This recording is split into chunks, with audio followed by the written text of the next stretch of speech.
Hi. Good afternoon, Mr. Sharma. This is Manvi here in the Delhi studio. Thanks very much for making the time. Good to have you on the channel.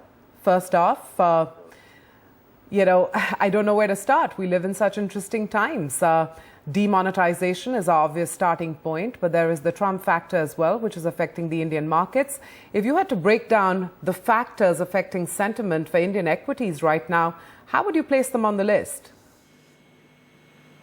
Well, it's only demonetization. The Trump factor, was very short-term globally. If you recall, it was, a fall in Asia, and then the U.S. actually didn't fall much, and it has pretty much recovered all the losses and now near its highs. So India is standing that entire rally out completely. So it is a very narrow issue right here, very local, and it is to do with this thing called demonetization. Okay, what is your thesis? Mr. Sharma, I know you've been speaking and we've been tracking your views on other media networks, but what is your thesis on the impact of demonetization on Indian equities? Well, look, there are intended consequences of demonetization and there are unintended consequences. The intended consequence, or at least intended hope, I wouldn't even call it consequence, is that it cleans up the system and India becomes a squeaky clean country and stuff like that. Now, that will be decided over many quarters and probably even years. So it's too early for us to jump to any conclusions on the intended hope or consequence. The unintended part is real, clear and present, and which is that there is severe damage to businesses.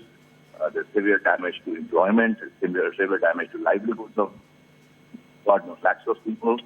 And more importantly, we were coming out of a bad situation on the earnings and the business front because of two bad monsoons, and then we had a good monsoon this time. The general hope was there that this half would take us out of the trough of economic growth and earnings that we have been experiencing for the last 2-3 years. That hope has been dashed. Rightly or wrongly, like I said, that will be decided over many, many years. But for the moment, the situation is the unintended consequences very, very, very real, and that is not a good consequence. The hit to earnings, it's tough to call it. Anecdotally, we've been speaking to a whole host of companies. Of course, there is the entire small and medium enterprise sector, which is a very different standalone distress story that is beginning to play out. But when it comes to earnings and of companies that are listed, what is your sense of how severe the hit could be? Look, one is the disruption caused by, the current problem, which is, the being stopped for the new note. And that I don't know, the data varies, but, by our estimate, it will take a while to replace all the old notes with the new notes, given the printing capacity of the mint. So there is a disruption of general day-to-day life. That is, to my mind, lesser of the problems.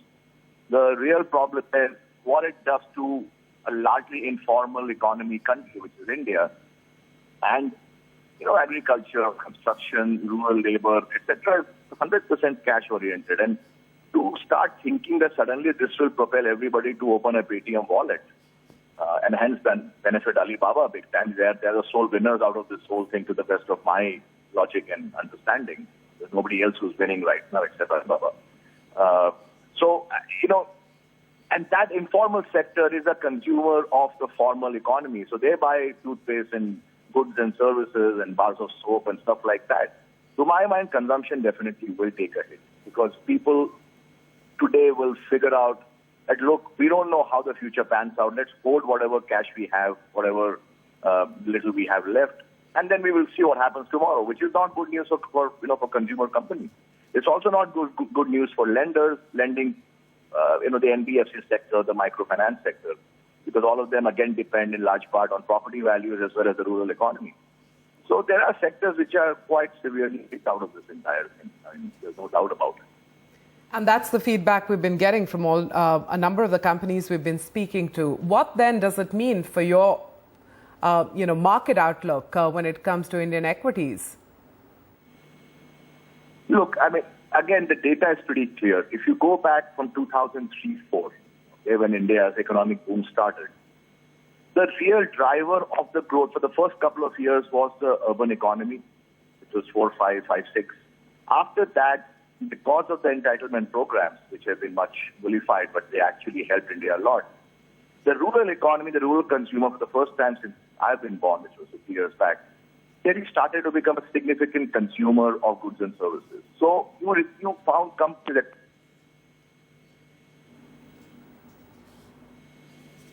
Right, I think we lost that signal. What we're going to do is redial. What Mr. Sharma was saying is that, if you go back to the data from 2003, the real driver of growth has been, the consumer, and in particular, the rural consumer.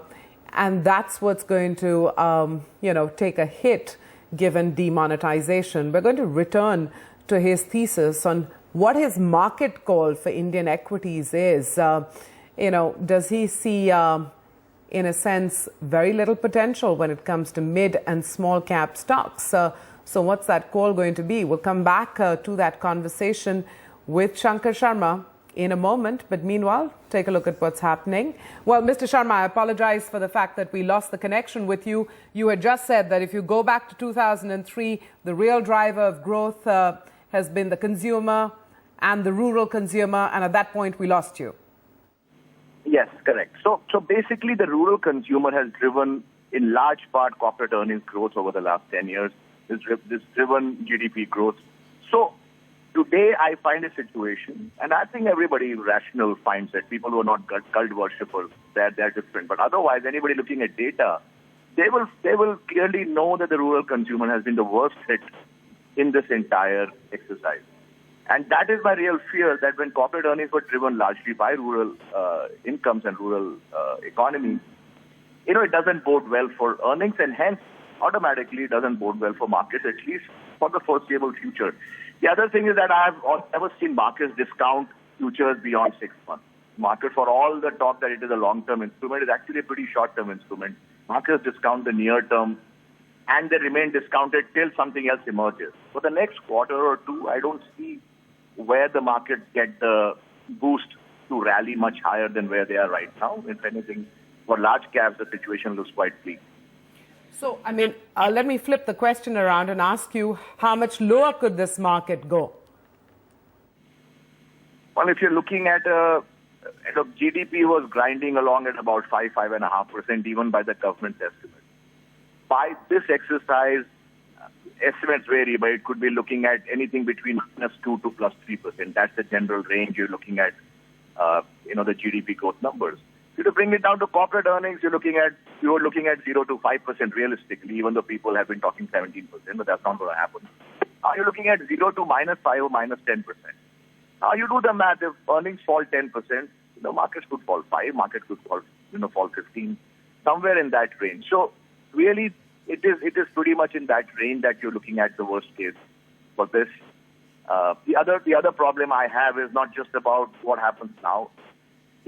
When you break the momentum of an economy, it's basic law of physics that to bring it back to even moderate momentum, you need like several times the effort.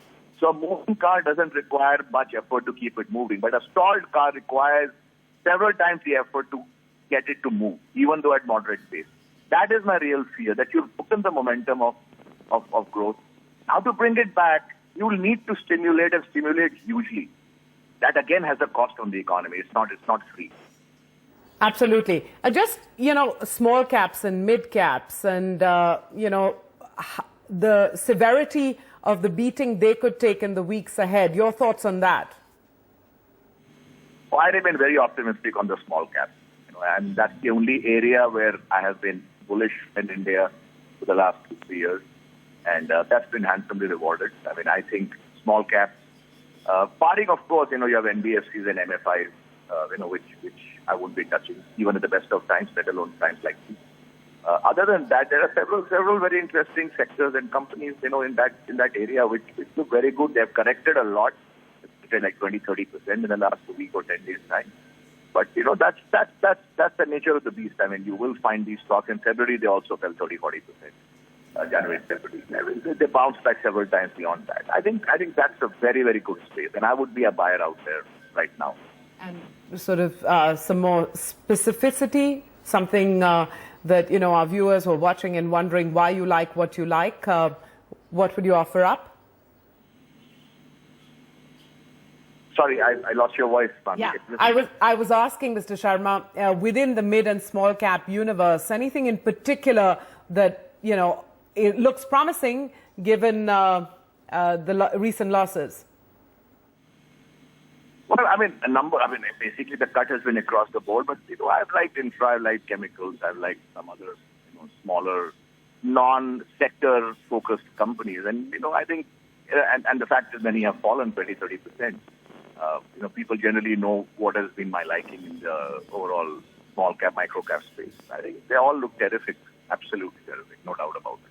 I'm going to circle back to, you said they're going to be, if you have to rebuild momentum, you're going to have to really put something big on the table.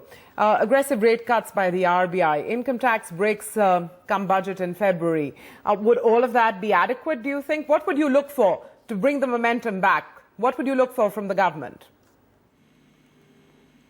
Well, I'm hearing talk that income tax might be abolished altogether and replaced by a banking transaction tax, because the same think tank which recommended the demonetisation has been a big votary of this particular style of, whatever you want to call it. I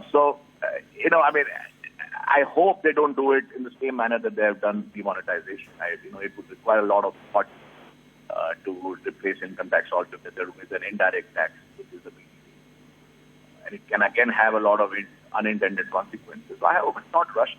I hope that people take a lot of advice. I think, I've been hearing they will put 20,000 rupees or something like that in Jandan accounts, maybe 3 crore Jandan accounts.